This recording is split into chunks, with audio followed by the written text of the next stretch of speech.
నగరి ఇతర రాయలసీమ ఎత్తిపోతల పథకాలు ఎప్పుడులాగా పూర్తి చేస్తారన్నారు. అంటే ఆయన రాయలసీమ ఎత్తిపోతల పథకానికి ఇతర ఎత్తిపోతల పథకాలకి తేడా తెలియలేదు అధ్యక్ష.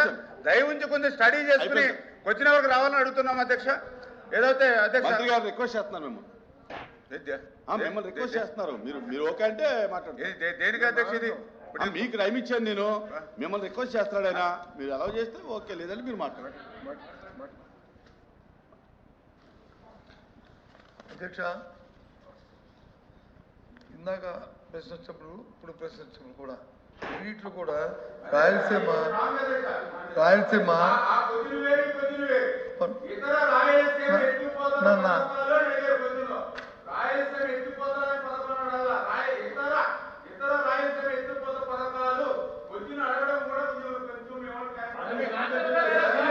అధ్యక్ష అధ్యక్ష అధ్యక్ష అధ్యక్ష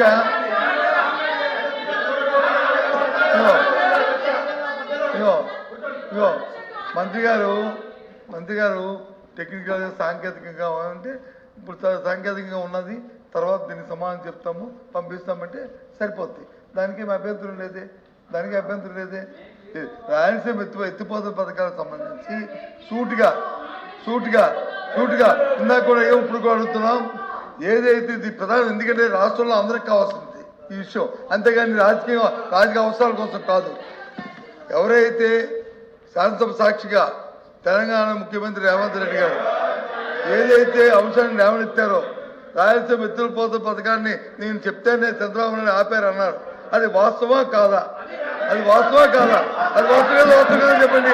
వాస్తవం అవుతుంది. ఒకటి. రెండు గౌరవ మంత్రి గారిని మీ ద్వారా అడుగుతున్నాం. ఈ పథకాన్ని మళ్ళీ ఎప్పుడులో ప్రారంభించి ఎప్పుడులో పూర్తి చేస్తారో దయచేసి మీరు సమాధానం ఉంటే చెప్పండి, లేకపోతే సమాధానం పంపించండి. అది ఈ రెండు కోసం ఎందుకండి డైరెక్ట్గా అడుగుతున్నాం. అది నాకు కావాల్సింది. రాయలసీమలో ఎవరైతే తెలంగాణ ముఖ్యమంత్రి రేవంత్ రెడ్డి గారు శాసనసభ సాక్షిగా చంద్రబాబు నాయుడు గారు నాకున్న సన్నిహితులతో స్నేహంతో దీన్ని ఆపమన్నా అని చెప్పారో అది వాస్తవమా కాదా? అది ముందు చెప్పండి. రెండోది ఎప్పుడు ప్రారంభిస్తారు, ఎప్పుడో? ఎందుకంటే ఆయనే చెప్పారు అధ్యక్ష, ఎవరు జగన్మోహన్ ఏమన్నా వచ్చి ఎంత సాయం చేశారు, ఎంత ఖర్చు పెట్టారు, ఇన్ని ట్రిబ్యునల్ వచ్చి వినండి. మరి వినండి, చెప్తారు. నేను చెప్పకపోతే తప్ప అది ఓపిక చెప్తారుగా. ఆయన వచ్చి ట్రిబ్యునల్ వచ్చి ఆయన ఫైన్ వేసింది, ఆయన వచ్చి ఆపారు, ఇవన్నీ చెప్పారు. అంటే అప్పుడున్న ప్రభుత్వం ఎన్ని అడ్డంకులు వచ్చినా, ఎన్ని ట్రిబ్యునల్ గొడవలు వచ్చినా, ఏదైనా ఆ ఇంట్రెస్ట్తో పని చేయాలన్న తపంతోనే ఆయన కార్యక్రమం చేయడం. కానీ ముఖ్యమంత్రి వచ్చి ఈ ముఖ్యమంత్రి గారిని ఆపాదిస్తూ మా ఎదుర్కొన్న సేవ అనుబంధాలతో ఈ కార్యక్రమం ఆపారని చెప్పాడు. దయచేసి దానికి వివరణ వ్యవస్థగా మంత్రి గారు ఉంటే సమాధానం చెప్పండి, లేకపోతే తర్వాత చెప్తారని చెప్పాలండి.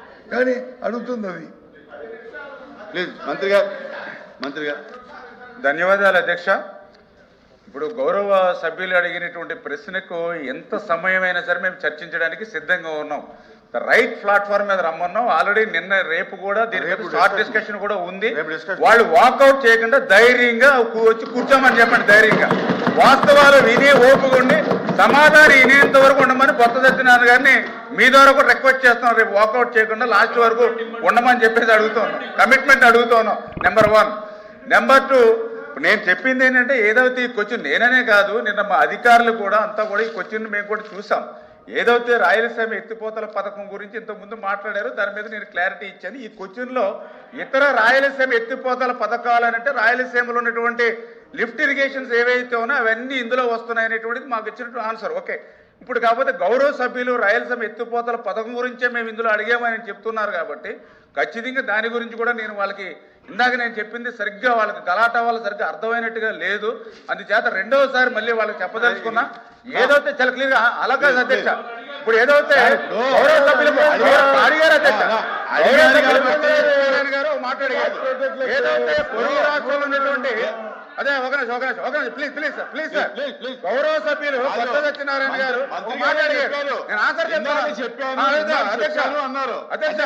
గౌరవ సభ్యులు కొత్త సత్యనారాయణ మాట చెప్పారు.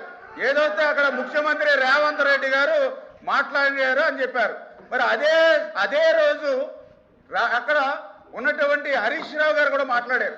ఆ రోజు 2020 సంవత్సరంలో ఎన్జీటీకి మేము వెళ్ళి రాయలసీమ ఎత్తిపోతల పథకాన్ని ఆపాము. ఆపడమే కాదు, హరీష్ రావు గారు కానీ అదే ఇంకా అక్కడ ఉన్నటువంటి టిఆర్ఎస్ నాయకులు కూడా చెప్పారు అధ్యక్ష. ఏదైతే ఆ రోజు జగన్మోహన్ రెడ్డి గారితో మేము మాట్లాడాము, దీని మీద ఇంత మించి వెళ్ళకు, నీకు ఆ రాయలసీమ ఎత్తిపోతల పథకం పేరు చెప్పి నీకు ఏం కావాలో అవి నెరవేర్చుకో, నీళ్లు మాత్రం అడక్కని చెప్పి మేము అడిగాం. ఆ రోజే మేము నిలిపివేసామని చెప్పేసి అక్కడ టిఆర్ఎస్ నాయకులు మాట్లాడుతున్నారు అధ్యక్ష. అంటే నేనేం చెప్తున్నానంటే పొరుగు రాష్ట్రంలో వాళ్ళ రాజకీయ లబ్ధి కోసం వాళ్ళు మాట్లాడతారు. ఇక్కడ వాస్తవాలు ఏంటనేది మనం అంగీకరించవలసిన అవసరం ఉంది. నేను చాలా క్లియర్ గా చెప్పాం. మరి బొత్స సత్యనారాయణ గారు సీనియర్ మంత్రి అయినా ఆయన కూడా 2020లో జగన్మోహన్ రెడ్డి చంద్రబాబు నాయుడు గారు ఎన్జీటీ దానికి స్టే ఆర్డర్ ఇచ్చినప్పుడు అక్కడ ఏదైతే దాని మీద 2.6 కోట్ల రూపాయలు పెనాల్టీ విధించినప్పుడు చంద్రబాబు నాయుడు గారు జగన్మోహన్ రెడ్డి ముఖ్యమంత్రి అంటే దానికి సమాధానం లేనిటువంటి పరిస్థితి. మేము ఎన్జీటీ మాకు ఆదేశాలు ఉన్నా కూడా ధైర్యంగా చేసామని చెప్తా ఉన్నారు. మరి మీరు 2021లోనే ఎంబుక్ రికార్డ్స్ ప్రకారం 900 కోట్ల రూపాయలు బిల్ చేశారు. 900 కోట్ల రూపాయలు బిల్ చేశారు 2021 ఎంబుక్ రికార్డు ప్రకారం. మరి 2022, 2023, 2024 అదే ధైర్యంగా మీరు ఎందుకు చేయలేకపోయారు? మీ సిఎస్ ని అరెస్ట్ చేస్తామని కూడా ఆ రోజు ఉన్నటువంటి ఎన్జీటీ చైర్మన్ కూడా మరి ఆ రోజు లెటర్ ఇచ్చినటువంటి పరిస్థితి అధ్యక్ష. అంటే వీటన్నిటిని దృష్టిలో పెట్టుకుని వాళ్లే 2021లో 900 కోట్ల రూపాయలు పనులు చేశారు. పనులు చేసినటువంటి ఎంబుక్ రికార్డు ఎక్కడి వరకు ఉంది? 2021. మరి అదే ధైర్యం 3200 కోట్ల రూపాయలు మీకు సమయం ఉందిగా. 2021 ఉంది, 2022 ఉంది, 2023 ఉంది, 2024 ఉంది. 4 సంవత్సరాలు మిగిలినటువంటి పని చేయకుండా ఎందుకు అప్పుడు క్లోజ్ చేశారు? అంటే ఈ రకంగా అధికారంలో ఉంటే ఒక రకంగా, ప్రతిపక్షంలో ఉంటే మరొక రకంగా మాట్లాడడం అనేది ఇటువంటి ద్వంద్వ వైఖరి అనేది కరెక్ట్ కాదు అధ్యక్ష. ఏదైతే రాయలసీమ ఏదైతే ఆ యొక్క సాగునీరు త్రాగునీరు ఇవ్వడానికి ఈ ప్రభుత్వం ఎప్పుడు కూడా చిత్తశుద్ధితో పనిచేస్తూ ఉంది. అందులో భాగంగానే ఏదైతే ఇప్పుడు జిఎన్ఎస్ఎస్ మరి సంబంధించినటువంటి ఏదైతే గౌరవ సభ్యులు అడిగారో ఆ జిఎన్ఎస్ఎస్ సంబంధించి కూడా మరి బనకచెర్ల టు గోరకల్లు, అదేవిధంగా గోరకల్లు టు అవుకు, ఇవన్నీ కూడా అవుకు టు గండికోట, ఇవన్నీ కూడా మేము ఈరోజు 80,000 క్యూసిక్ల నీరు సామర్థ్యం తీసుకెళ్లేటువంటి విధంగా ఈవేళ వైండింగ్ కానీ అదేవిధంగా లైనింగ్ పనులు కూడా ఈరోజు జరుగుతూ ఉన్నటువంటి అధ్యక్ష. మరి ఇప్పుడే నేను కూడా చెప్పాను 203 టీఎంసీలు తీసుకున్నాం అధ్యక్ష ఈ ఒక్క సంవత్సరంలోనే. ఈరోజు రాయలసీమలో ఉన్నటువంటి జలాశయాలన్నీ కూడా జలకలతో ఇవాళ కలకలాడుతూ ఉన్నాయి అధ్యక్ష. ఈవేళ మేము రాయలసీమ వెళ్తూ ఉంటే అక్కడ నుండి రైతులు చెప్తూ ఉన్నారు, ఆ రోజు శ్రీకృష్ణదేవరాయల కాలంలో ఆ రోజు జలకలతో ఉట్టిపడేవి, మళ్ళీ ఇప్పుడు చంద్రబాబు నాయుడు గారి హయాంలో ఉట్టిపడుతున్నాయని చెప్పి ఈరోజు అక్కడ ఉన్నటువంటి చెప్తున్నటువంటి పరిస్థితి అధ్యక్ష. అదేవిధంగా ఏదైతే మెయిన్ కెనాల్ ఏదైతే ఉందో అంటే ఈ పనులన్నీ కూడా ఈవేళ ఈ యొక్క చంద్రబాబు నాయుడు గారు కూటమి ప్రభుత్వ అధికారంలోకి వచ్చిన తర్వాత ఈ పనులన్నీ జరుగుతున్నాయి అధ్యక్ష. నేను అడుగుతున్నా సూటిగా, ఆ రోజు 2014, 2019లో రాయలసీమకు మేము 12,000 కోట్ల బడ్జెట్ పెడితే 19, 24, 2,000 కోట్ల అధ్యక్ష. ఈ రోజు చెప్తూ ఉన్నారు. మరి దయ ఉంచి గౌరవ సభ్యులు కూడా మీరు చెప్పింది అంతా కూడా మేము విన్నాం, మేం చెప్పింది కూడా మీరు వినడానికి కూడా మీకు ఓపిక ఉండాలి. ఈవేళ మీరు రాయలసీమ గురించి మాట్లాడుతూ ఉన్నటువంటి పరిస్థితి అంటే చాలా చిత్తశుద్ధికి మరి ఎంత ద్రోహం దగా చేశారో మా అందరికీ అర్థమవుతుంది అధ్యక్ష. ఏదైతే మరి యొక్క రాయలసీమ ఇతర పథకాలు ఐడీసీకి సంబంధించి 17 లిఫ్ట్లు ఇవన్నీ కూడా మేము కంటిన్యూ చేస్తున్నామని చెప్పి తెలియజేసుకుంటూ ఈవేళ మేము అడిగిన దానికి సమాధానం చెప్పట్లేదు అధ్యక్ష. నేను సూటిగా అడిగా, ఏదైతే రాయలసీమ ఎత్తిపోతలని చెప్పి ఆ రోజు 900 కోట్ల రూపాయలు మీ జేబులు నింపుకున్న మాట వాస్తవమా కాదా అంటే దానికి సమాధానం లేదు. హెచ్ఎన్ఎస్ఎస్ నుంచి జిఎన్ఎస్ఎస్ లింక్ అని చెప్పి 900 కోట్ల రూపాయలు బిల్లు పే చేసుకున్నారంటే దానికి సమాధానం లేదు. ఏదైతే ఆవులపల్లి 3 రిజర్వాయర్లు 900 కోట్ల రూపాయలు జేబులు నింపుకున్నారంటే దానికి సమాధానం లేదు. 3 ప్రాజెక్టులో 2,700 కోట్ల రూపాయలు ఇలా జేబులు నింపుకున్నారు. ఒక్క చుక్క నీరు కూడా రాయలసీమకు రాలేదు అధ్యక్ష. అధ్యక్ష ఫైనల్ గా ఒకటే మాట్లాడుతూ క్లోజ్ చేస్తున్నాను అధ్యక్ష, క్లోజ్ చేస్తున్నా.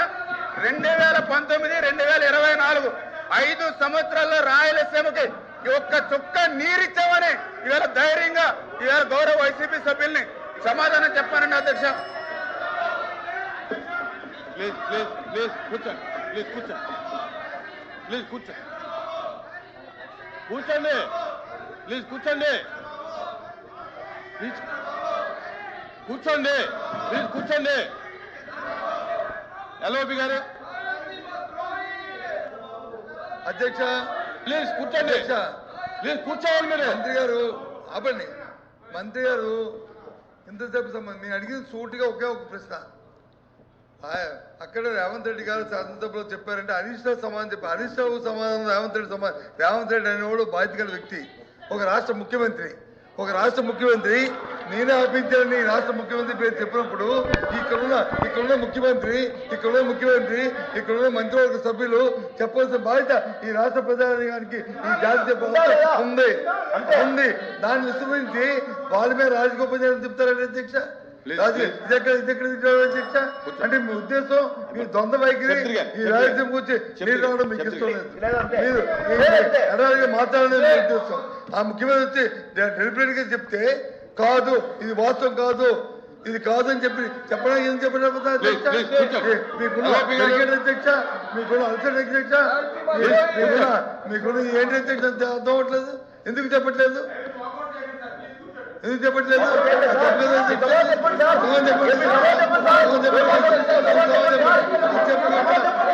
చెప్తారు అధ్యక్ష. సూటిగా సమాధానం చెప్పండి. Yes sir no. అంతే. Yes sir no. కూర్చోండి. కూర్చోండి. కూర్చోండి సార్. ప్లీజ్ కూర్చోండి. వాకౌట్ చేయకండి. ప్లీజ్ కూర్చోండి సార్. వాకౌట్ చేయకండి. ఏదైతే ఈవేళ సార్ ఇప్పుడు వాళ్ళు అడిగిన దానికే నేను సమాధానం చెప్తూ ఉన్నా. ఈవేళ పొరుగు రాష్ట్రానికి సంబంధించినటువంటి ముఖ్యమంత్రి పేరు ఎవరు తీసుకొచ్చారు అధ్యక్ష? గౌరవ సభ్యులు వైఎస్ఆర్సీపీ సభ్యులు తీసుకొచ్చారు. దానికే నేను సమాధానం చెప్పా. ఏదైతే ఈరోజు మరి అక్కడ రేవంత్ రెడ్డి గారు ముఖ్యమంత్రిగా ఉంటే జగన్మోహన్ రెడ్డి ముఖ్యమంత్రిగా ఉన్నప్పుడు కేసీఆర్ ముఖ్యమంత్రిగా ఉన్నాడు, హరీష్ రావు మంత్రిగా ఉన్నారు అధ్యక్ష. ఆ రోజు చాలా క్లియర్ గా కేసీఆర్ గారు చెప్పారు. అందులో పర్టికులర్ గా మన రాయలసీమ ఆ రోజునటువంటి మన మంత్రి ఇంటికి వచ్చి భోజనం చేసి ఆ రోజు ఆయన చెప్పారు అధ్యక్ష. ఏదైతే చాలా క్లియర్ గా రాయలసీమ వెనుకబాటుతనం పోవాలని అంటే గోదావరి జలాలు రావాలని చెప్పి కేసీఆర్ గారు కూడా ఆ రోజునటువంటి రోజా మంత్రి గారు ఇంటి దగ్గర చెప్పినటువంటి పరిస్థితి అధ్యక్ష. అదేవిధంగా హరీష్ గారు అయితే చాలా క్లియర్ గా చెప్పారు అధ్యక్ష.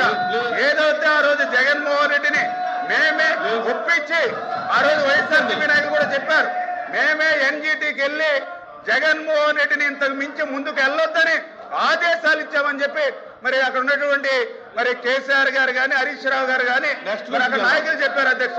అంటే ఈ రకంగా అధికారంలో ఉన్నప్పుడేమో రాయలసీమ ఎత్తిపోతల పథకాన్ని మర్చిపోయారు అధ్యక్ష 4 సంవత్సరాలు.